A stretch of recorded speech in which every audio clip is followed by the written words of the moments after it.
Welcome everybody to the HolloTalk Podcast. This is Jetpack Nick, and I have two special guests with me. I have Maya with me. She's co-hosting with me today. Say what's up to the people.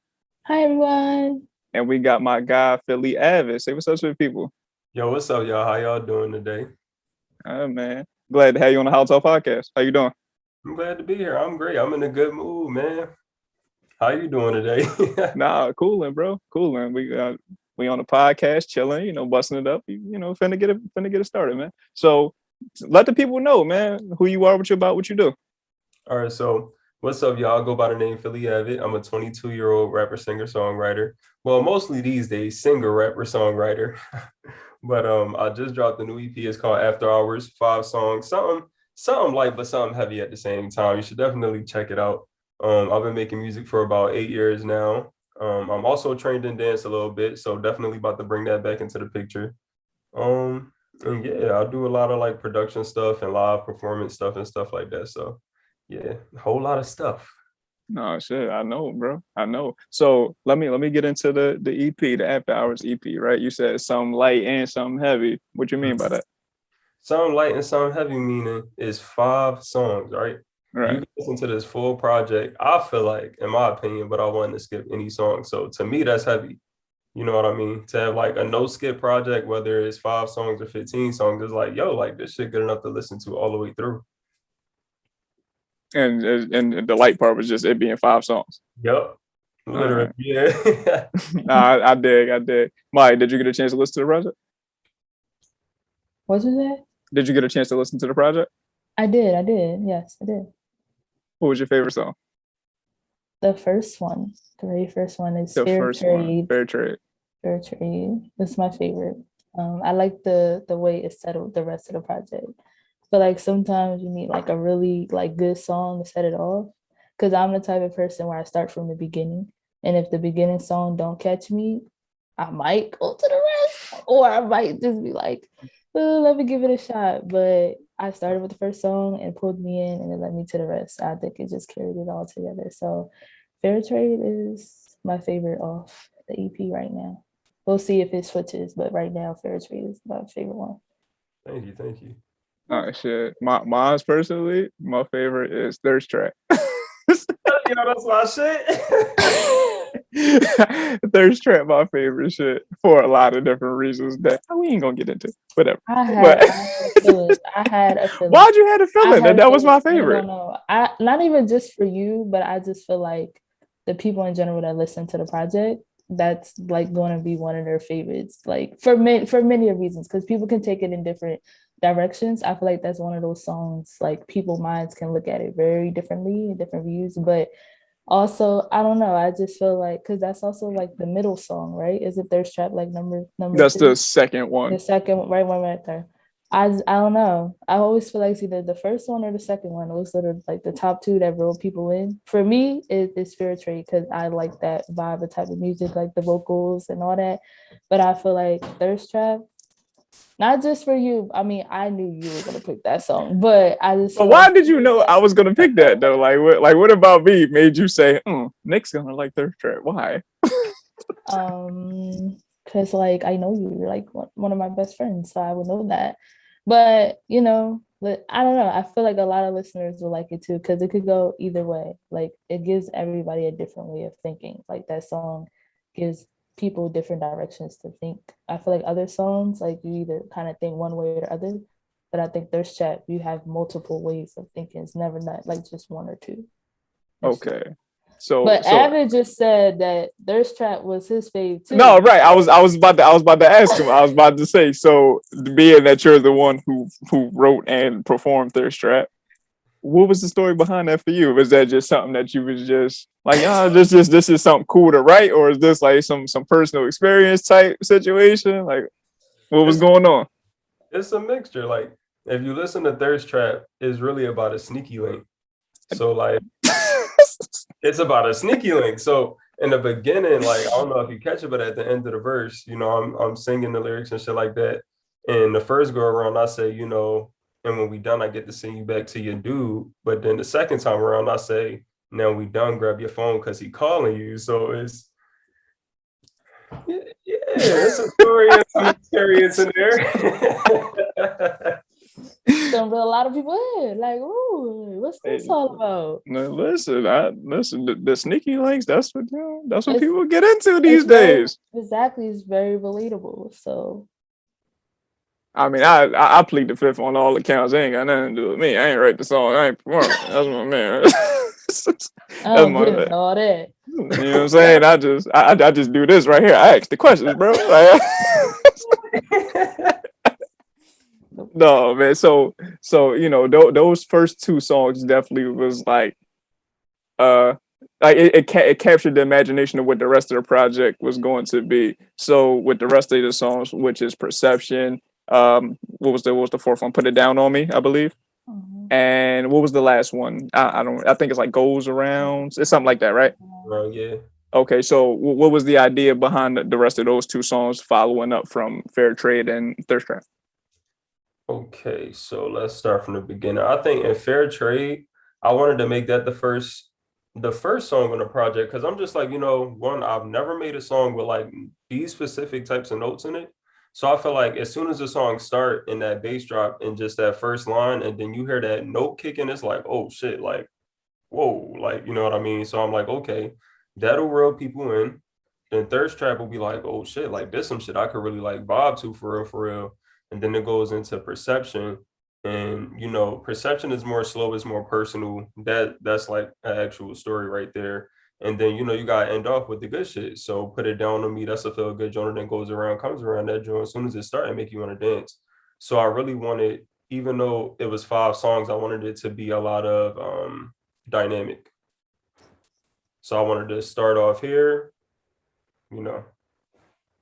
No, so you feel like as far as like listening back to it, because I know going through the process of recording and writing, like you have a different feel than when you actually get to take a step back and like listen to it as the person who created it. Like, were you able to get that feel that you tried to make come across on the project, like listening back to it as just a fan? Absolutely. Yeah, because it's so crazy because I think the process in the studio is very much different than what the final song sounds like.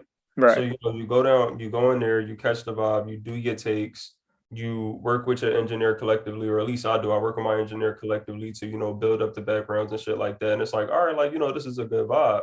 So listening to the premixes compared to the final ones is like, oh shit, like I didn't even know what I was not getting myself into, but I didn't know it was going to come out productively and like as straightforward as it did. Right. So like at first, I didn't even have a name for my EP, but I was like, I set a goal to drop an EP this year.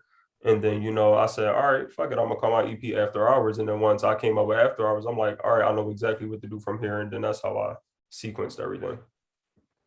Okay. So with After Hours, is there anything else coming like later in the year, or we done with 2021 and we just focus on 2022? Um, yes, there's a lot coming with this project. Specifically, I feel like this project I can like milk a little longer. Okay. So, I could come out with visuals because I plan on coming out with visuals for all the songs at first. In the marketing plan, we was just going to do 2 videos for the 5 songs and then just be done with it. But then I'm like, I didn't think that people would take this much of a liking to it. So once they did, I'm like, all right, fuck it. Like as the year go on, I just keep pushing this more and more and more. Hopefully make this my biggest project yet. And then come 2022, drop a single after that. Okay. Yeah. Maya, you have any questions you want to ask? I actually have two. Oh, Two go ahead. Okay, so this one is like just related to After Hours itself. So when you introduced yourself, you said that you were rapper, singer, songwriter, but then you was like now you're like singer, rapper, songwriter. And so when you were explaining like your process with After Hours, I think normally for those who listen to you, you started out with just mainly rapping, and that was you, and it was always like the feel good song, things like that. So After Hours, you said that you started, with the slow, the deep stuff, like your singing voice, and then you ended it with like the feel good songs. So I guess my question for you is like, do you feel like with that switch, the singing portion in the beginning was like, this is me, like this is who I want to be, this is like who I want you guys to know me as? Because I know as an artist, it could be hard to start out as one thing and then kind of make that transition. So just asking you that question, like, how is it for you making the transition from saying like, I like to rap, but singing is where I feel like it's really me and sounds like me? That's a great question. And this is why the name of my EP is called After Hours. So I feel like it was more so publicly announcing that transition because I've always been more of a singer than a rapper. But I wanted to give myself time to develop my voice and develop my skill before I put myself out there in that because it's extremely tough to be both. But when it comes to singing, people they spot on like, yo, like you just don't sound good, like if you don't sound good. So I wanted to give myself some time to train. I wanted to give myself some time to, get used to that. So as far as that transition, my EP is called After Hours because these are the songs I was writing after hours, aside from being more so a rapper in the public. You know what I mean? Right. So to me, it was more like a damn, like this me, and it kind of happened on accident. I talked to Zels and she collabing with her. We started doing like more singy, vibey songs, and I'm just like, yo, like this the shit that I really do want to do. And we sat down, we had to talk, and she just like, yo, you could do whatever the fuck you want. Like you don't have to conform to one thing because you think that's what people is gonna like. And ultimately it led me here. So I think overall I feel great about it. I feel like people take a liking to it. And I'm not gonna say I feel more comfortable because I felt comfortable doing both, but I just feel like people can really see me for who I am artistically. I actually like that response. And also, I'll follow up to this before I ask my other question, but you mentioned Zels, and a lot of people might not know who Zels is, but I know Zella was a big part of the project as well and really Shouts helping out to you out. Azella. So I love shout to. her out, give her a little shout out as to, how like y'all partnership was with this project, because she did help you out with this project as well as the co-partners. So just give her a shout out and just say like how that process was for you too in your Yeah. eyes. Shout out to Azella Garden, Joe. And I tell y'all, I think artistically, she don't even know how dope she is yet. And that's the great part about this. So, I've been harvesting songs for a while. And then when I finally told her I wanted to do a project, she's just like, all right, like, what do we got to do to make this come to life? So definitely a big shout out to her for helping me bring the vision of this project to life. She came to every studio session. She was even giving her input on background vocals. So she actually helped produce some of the background vocals, which is a great thing because she's never done that before and it came out great. For example, on Fair Trade, she helped me a lot as far as the backgrounds, like when you listen, it's so many crazy things that she did to this project, and I don't even think she understands. Like is really crazy. So I think that partnership and that creativity definitely helped me, get here. So big shout out to her. Shout out Like to even though she didn't that. write it, she helped me bring it together exactly the way I wanted it. Right, right. She thinks. Shout out to Zell. Shout out De- to Definitely shout out to Azella. Okay, so I actually want to you know um attach a question to that statement. So um I also know that like how important it is for a team to be you know together when it comes to making a project, especially a dope project, a long lasting classic project. And some people thrive with just a couple people in the studio, a bunch of people in the studio. For you specifically, like how important is it for you to have like a team around you to help you cultivate an amazing project? And do you also like to just be by yourself in the studio, just you and one other person, you and a group? Like what's your process when you're in the studio? So when I'm in the studio, it's crazy. So when I'm in the studio, I have two options to record in the real big industry style studio, Right. in the smaller, more comfortable, like, this shit is a vibe type of studio. And that's where I recorded my shit at. I recorded my shit in a smaller booth. And if it wasn't my best friend there, it was just me and my engineer putting Got shit you. together. So I feel like creatively I can record if there's a group in the room, but for me it's like for what? Like what y'all here for? You know what I mean? If you're Definitely. not creatively putting into it, I don't need like an entourage or nothing like that. So it's definitely a down to earth process. It's like, okay, like how can we work together to bring this song that I wrote to life and make it even better than what it was? So yeah. You got any follow-ups with that, one? Not for that statement, particularly, no. But I do have a question. I know like a couple months before the EP, you dropped a single, Soul Ties. And that, I guess, like, if from my view looking at it, it was kind of like your first kind of like singing, I guess, outlook to the people, if I'm right? Not mistaken. Okay. So does Soul Ties have a little bit with After Hours, like with how it goes? Because I know Soul Ties is about, two people and it's toxic, and the visuals behind that was also really, really dope. Like leading into After Hours with the songs, or was that like completely just, to put out there that, singing is what you're about to do, kind of like a preview of what's coming next? I just wanted to ask, how is the transition with Soul Ties in your EP, if there is, and if there's not, that's cool. But I know for the public eyes, if you haven't listened to Soul Ties, I think that was his, first single that's given the audience like, hey, I sing now, like I have another part of me. So Okay, so this is crazy. I didn't really get a chance to talk about Soul Ties, so I'm happy that you asked that question. Thank you, I appreciate that. When it comes to Soul Ties, if for anybody that don't know, actually Azella wrote that song for me. She was going through writer's block, I didn't and even know that.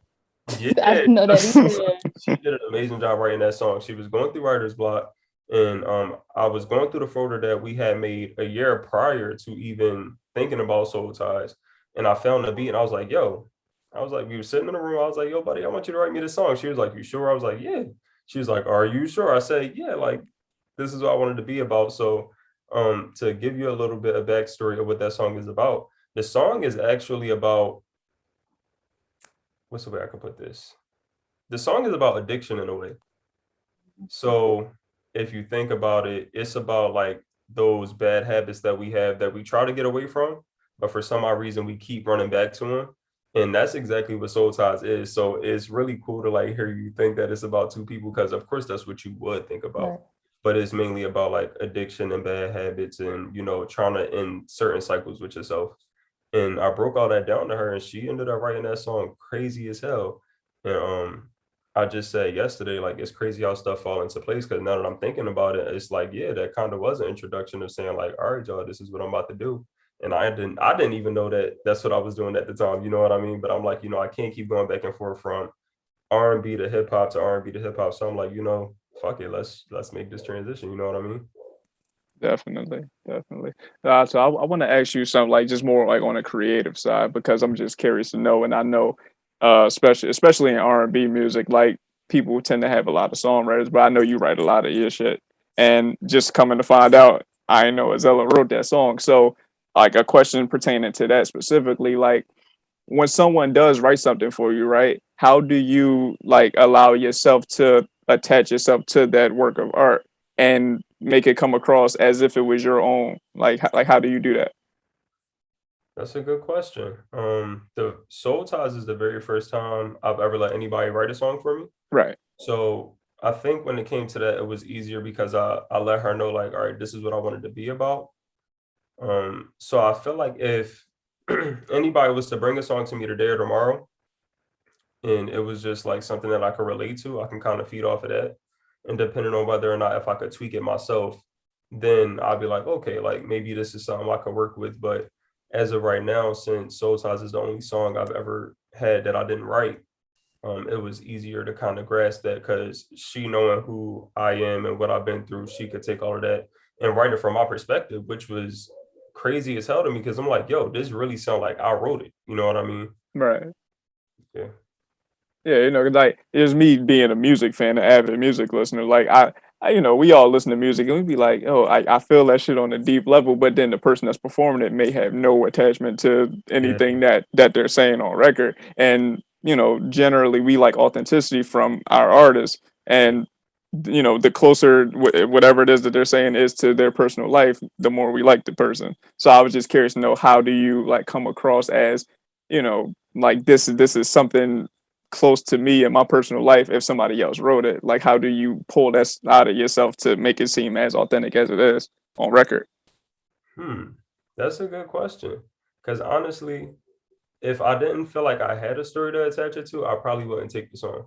Gotcha. But then like I would feel like selling the scam, literally. Like, you know what I mean? Like, I'm lying to y'all. Like, this is not shit that I've been through. And you can write fictional songs and stuff like this Of course. because you want to tell a story. But I feel like even when you write stories, it's still attached to something you went through in life. So I feel like honestly, if I couldn't attach a piece of myself to a song, I wouldn't probably sing it or anything like that. I wouldn't perform it. Unless they like, yo, this joint gonna be a hit, then I find a way. Okay. So did you feel like your creative process is that exactly just having things that you went through, like that's the basis of which your creative process stems from? Mostly, yeah, is things that I went through, stories that I want to tell, places where I want to be in life. So sometimes I'll write songs from a place of like, okay, I'm manifesting this into my life. This is what I want in my life. This is how I want my life to be. And that's more so like where the more up paced songs come from, the more fast paced songs come from. Like Right. I'm like really talking like heavy or like, spitting some shit like that. But yeah, more so, yeah. Ma, you got any questions or any follow-ups for that? No, not at the moment. Okay. All right, man. Well, let's get into some fun shit. Let's get into some fun Okay. shit. All right, so I'm curious to know like some of your influences, like who influenced you to one start music Mhm. and two who influenced you to follow the creative path that you followed thus far.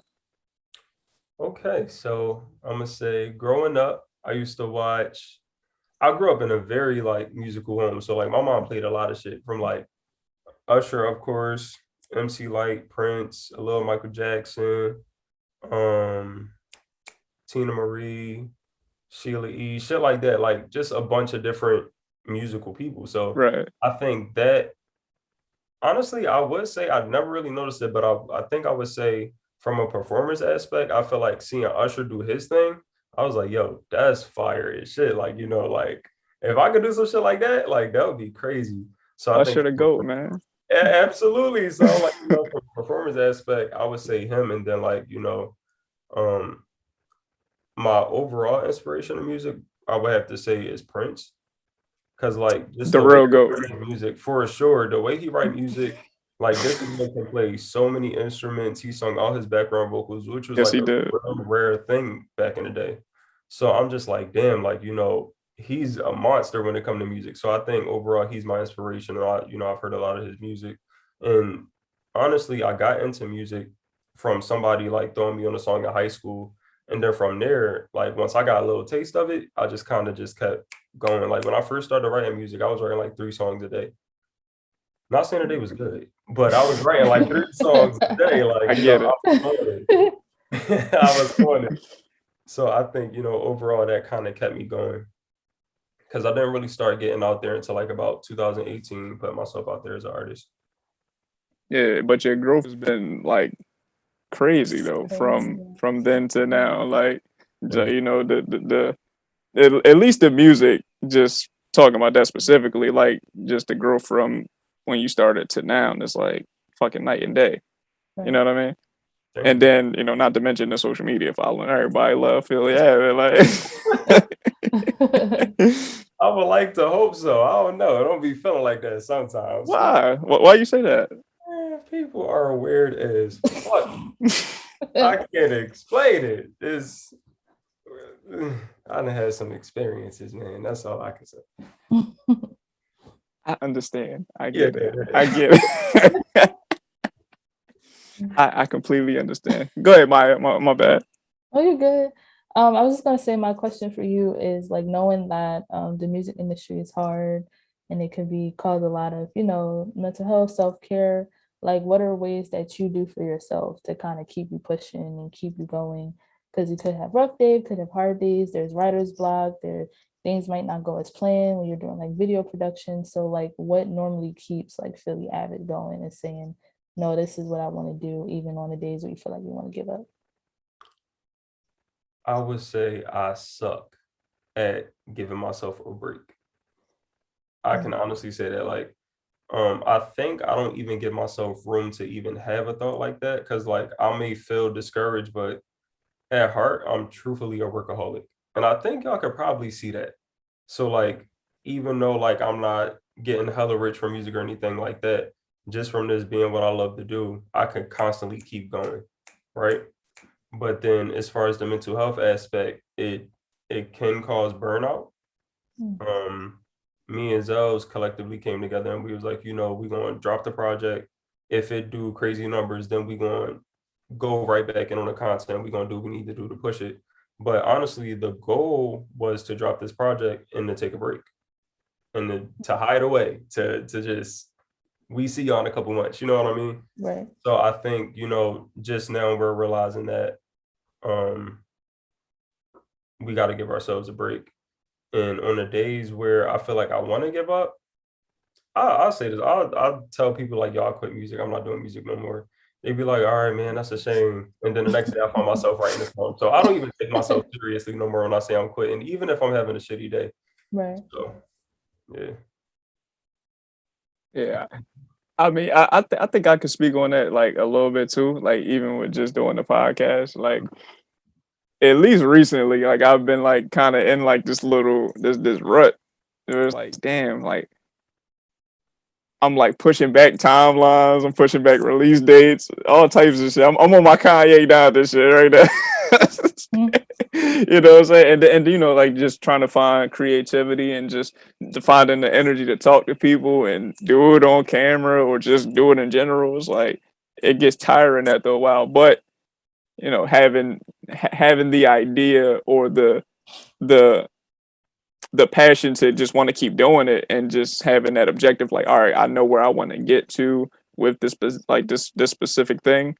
I gotta put in the work. I gotta keep at it. I gotta keep my foot on the gas.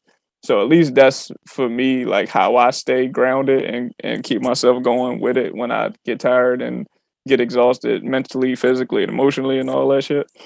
That's the one or two things that I just try to hold on to keep me, going through this process. I definitely agree on that. I think in order to keep going, you got to remember your end goal.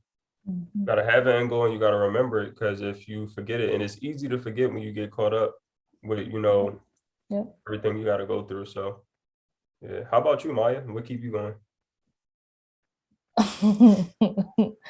I like to journal. I like to write my thoughts out. I feel like sometimes stuff just gets too cluttered in my head. And when it gets too cluttered, like I overwhelm myself because it's just so much. So I like to just give myself time to sit down and kind of like journal. I also got back into reading. So maybe I'll read like a motivational quote or something, or the Bible. I also go to the Bible. And also like just gospel music because it can be uplifting. But those are like kind of like my 3 ways that I kind of keep pushing and keep going and just remind myself not to overwhelm myself or overthink, because I do that a lot too. Ooh, that overthink. I'm a terrible overthinker, yo. Oh, real. Terrible. So I be trying, but it never works. But we're gonna get there. It takes time. We're gonna get there. all right, so we got a few time constraints, right? So we're gonna get you out of here within the next minute or two. So before you go, I need 2 things from you. Thing one is, can you get a listeners 3 gems that they can take away from this conversation and apply to their everyday life? How much time we got? A couple minutes. All right, 3 gems from a career aspect, a personal life aspect. What? Just whatever you want to give. Whatever. Ooh, wait. All right. Let me see. Gem number 1 for personal life: create boundaries. Create boundaries with people. That is a very important thing. People need to know their place in your life. People need to know what they can do to you and what they are not supposed to do to you. Create boundaries. That's 1. Number 2, from a from a career aspect, I would say if you have a goal or a dream, figure out what your end goal in that dream is, so that way you have something to work towards and you're not just kind of like all over the place. Like you have a direct goal of where you're trying to get. That's gem number 2. And gem number 3, do whatever the fuck you want. It don't matter. Oh, period. All right. Well, just like that. Hold on. All right. So the last thing, just give your social medias, like where everybody can find you, and we'll get you out there. Bad. Y'all can follow me on Instagram at Philly Avid. That's PhillYAvid. On Twitter, the same thing, just with 215 at the end. And yeah, that's where you can find me at. All right. Well, thank you for coming on the HolloTalk Podcast. We enjoy having you, man. We definitely look forward to speaking with you soon, man. For sure. All right, man. Appreciate you. Peace.